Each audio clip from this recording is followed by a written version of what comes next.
సరే, వెంటనే ఈ ఎక్స్ప్లెయినర్లోకి డైవ్ చేద్దాం.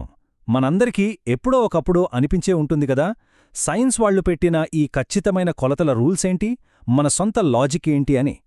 ఇంటర్నేషనల్ సిస్టమ్ ఆఫ్ యూనిట్స్ అంటారు చూసారా, ఆ కఠినమైన నియమాలకు దేవ్ అనే ఒక స్టూడెంట్ వింత లాజిక్కు మధ్య ఎలాంటి ఫైట్ జరిగిందో, దానివల్ల ఎంత నవ్వొస్తుందో ఇప్పుడు మనం తెలుసుకోబోతున్నాం. పాపం శాస్త్రవేత్తలు ఎంతో కష్టపడి తయారుచేసిన కొలతలను మన దేవ్ తన సొంత స్టైల్లో ఎలా మార్చేశాడో చూస్తే అబ్బో, నిజంగా మైండ్ బ్లాక్ అవుతుంది. బ్రో, అసలు స్కేల్ మీద ఇన్ని చిన్న చిన్న గీతలు ఎందుకున్నాయి? ఒక పెద్ద గీత గీస్తే సరిపోతోంది కదా, ఇది మరీ ఓవరాక్షన్. వినడానికి భలే ఫన్నీగా ఉంది కదూ. తరగతి గదిలో ఒక మామూలు స్కేలును చూసి దేవ్ ఎంతగా విసుక్కుంటున్నాడో ఈ మాటలు పర్ఫెక్ట్గా చెప్తున్నాయి. నిజానికి ఒక స్టూడెంట్ యాంగిల్లో ఆలోచిస్తే ఇది చాలా న్యాచురల్ కదా. ఆ మిల్లీమీటర్ల గీతలు చూసి తలబాదుకునే మనందరి ఫీలింగ్ కూడా ఇదే. అసలు చిన్న గీతల గోలేంటి? ఒక పెద్ద గీత ఉంటే సరిపోతుంది కదా అనేది మన దేవ్ అసలు ప్రాబ్లం. ఇక్కడే దేవ్ ఫ్రెండ్ రేవ్ సీన్లోకొస్తాడు. రేవ్ చాలా ప్రాక్టికల్ కుర్రాడు. అసలు మిల్లీమీటర్లనేవి లేకపోతే చిన్న చిన్న వస్తువులను ఎలా కొలుస్తావు అని రేవ్ అడిగితే మన దేవ్ చాలా కూల్గా ఇది చిన్నది అని చెప్తే సరిపోతుంది కదా అంటాడు. ఇంత సింపుల్ లాజిక్ కదా. సరిగ్గా అదే టైంలో రేపు ఎగ్జామ్ ఉందని టీచర్ చెప్తారు. ఎగ్జామ్లో యూనిట్స్ గురించి అడుగుతామనగానే దేవ్ ఒక్కసారిగా కంగారుపడిపోతాడు. ఎందుకో తెలుసా? దేవ్ దృష్టిలో యూనిట్స్ అంటే అపార్ట్మెంట్లో ఉండే ఫ్లాట్లు మాత్రమే.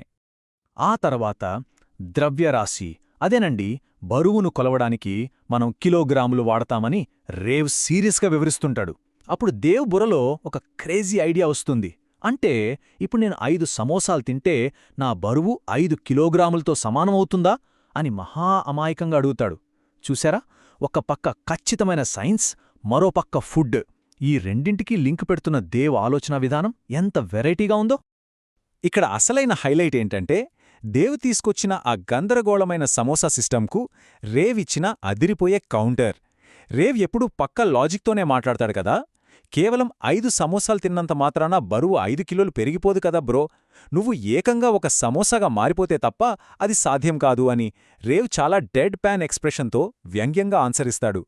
ఈ ఒక్క డైలాగ్తో దేవ్ కనిపెట్టిన కొత్త కొలతల సిస్టమ్ అక్కడికక్కడే ఢమాలైపోతుంది. సెక్షన్ 2, పొడవు, ద్రవ్యరాశి మరియు కష్టాలు.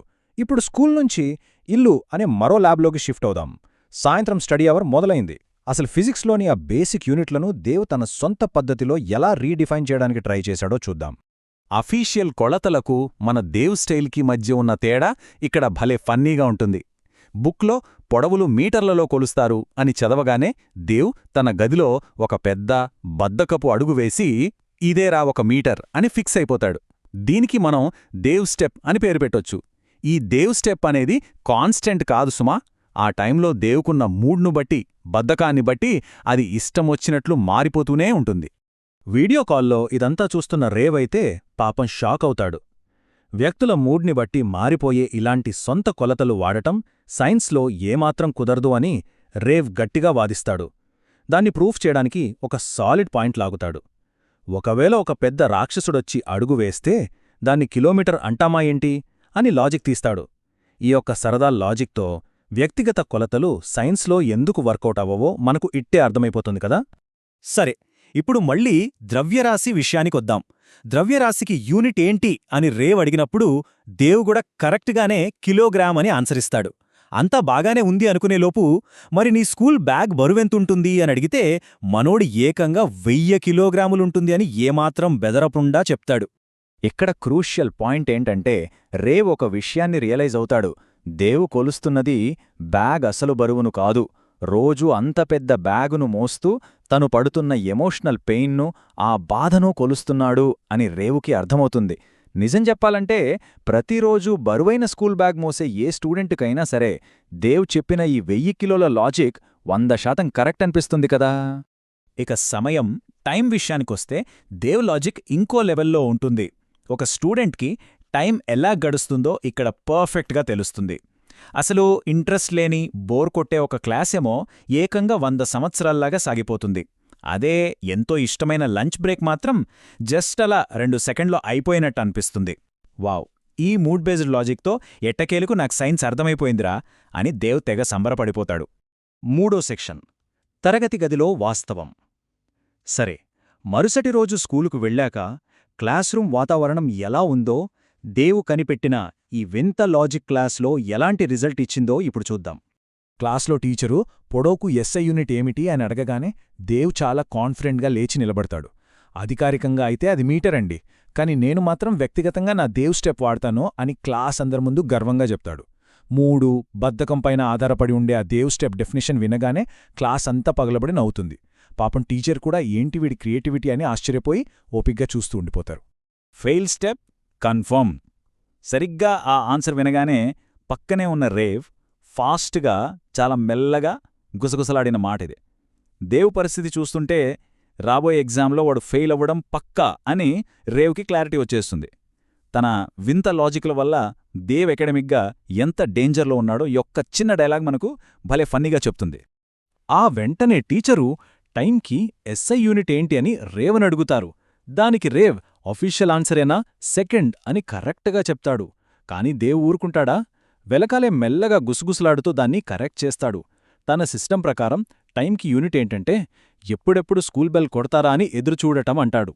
మనందరి రోజువారీ స్కూల్ లైఫ్కి ఈ మాట ఎంత కనెక్ట్ అవుతుందో కదా.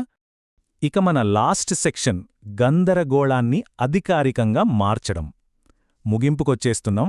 అసలు ఈ కన్ఫ్యూజన్కి అఫీషియల్ స్టాండర్డ్స్కి మధ్య ఉన్న అసలైన ఫ్యాక్ట్స్ ఏంటో ఇప్పుడు అనలైజ్ చేద్దాం. మనం ఇప్పటివరకు మాట్లాడుకున్న విషయాలన్నీ ఒక్కసారి సమ్మరైజ్ చేస్తే, ఒకవైపు ప్రపంచమంతా ఫాలో అయ్యే పక్క ప్రొఫెషనల్ ఎస్ఐ యూనిట్లు ఉన్నాయి. దానికి ఎగ్జాక్ట్ ఆపోజిట్లో దేవ్ కనిపెట్టిన పూర్తిగా సబ్జెక్టివ్ ఆప్షన్స్ ఉన్నాయి. అంటే మీటర్కు బదులు బద్దకపు అడుగు, కిలోగ్రాముకు బదులు 5 సమోసాలు, సెకండుకు బదులు బెల్ కోసం వెయిట్ చేయడం. ఈ రెండింటి మధ్య ఉన్న కాంట్రాస్ట్ చూస్తుంటే ఎంత క్రేజీగా అనిపిస్తుందో కదా. ఫిజిక్స్ క్లాస్ అయిపోగానే దేవ్ ఒక బ్రహ్మాండమైన ఫైనల్ డైలాగ్ వదులుతాడు. అసలు ఈ కొలతలనేవి గందరగోళాన్ని అధికారికంగా మార్చడానికి ఒక మార్గం మాత్రమే అంటాడు. వినడానికి ఫన్నీగా ఉన్నా ఇందులో చాలా ఫిలాసఫీ దాగుంది. సైన్స్ నేర్చుకునేటప్పుడు చాలా మందికి ఆ ఖచ్చితమైన రూల్సు, సూత్రాలు అన్నీ చూస్తుంటే ఇదంతా కావాలని క్రియేట్ చేసిన ఒక అఫీషియల్ కన్ఫ్యూజన్ లాగే అనిపిస్తుంది అన్న ఫ్యాక్ట్ని ఈ మాట భలే క్యాప్చర్ చేసింది. కాని ఫైనల్గా రేవిచ్చిన కంక్లూషన్ చాలా లాజికల్గా ఉంటుంది. ఒకవేళ ఈ ప్రామాణిక యూనిట్లు, అదే స్టాండర్డ్స్ అనేవి నిజంగానే లేకపోతే మన డైలీ లైఫ్ ఎంత అస్తవ్యస్తంగా, కన్ఫ్యూజింగ్గా మారుతుందో రేవ్ ఎక్స్ప్లెయిన్ చేస్తాడు. ఏ ఇంజనీరింగ్ వర్కైనా లాస్ట్కి వంటగదిలో వంట చేయాలన్నా సరే ఖచ్చితమైన కొలతల్లేకపోతే ఇంకంతా గోవిందా. అవే లేకపోతే రేపొద్దున్న నిజంగానే మనం మన హైట్ని సమోసాలతో కొలుచుకోవాల్సిన పరిస్థితి వస్తుందేమో. సో ఎక్స్ప్లైనర్ ఎండ్కొచ్చేసాం. ఒక్కసారి లాజికల్గా ఆలోచిద్దాం. సైంటిఫిక్ రూల్స్, యూనిట్స్ మన ప్రపంచాన్ని పర్ఫెక్ట్గా, ఎలాంటి ఇంజనీరింగ్ డిజాస్టర్స్ లేకుండా నడిపిస్తున్నమాట వాస్తవమే.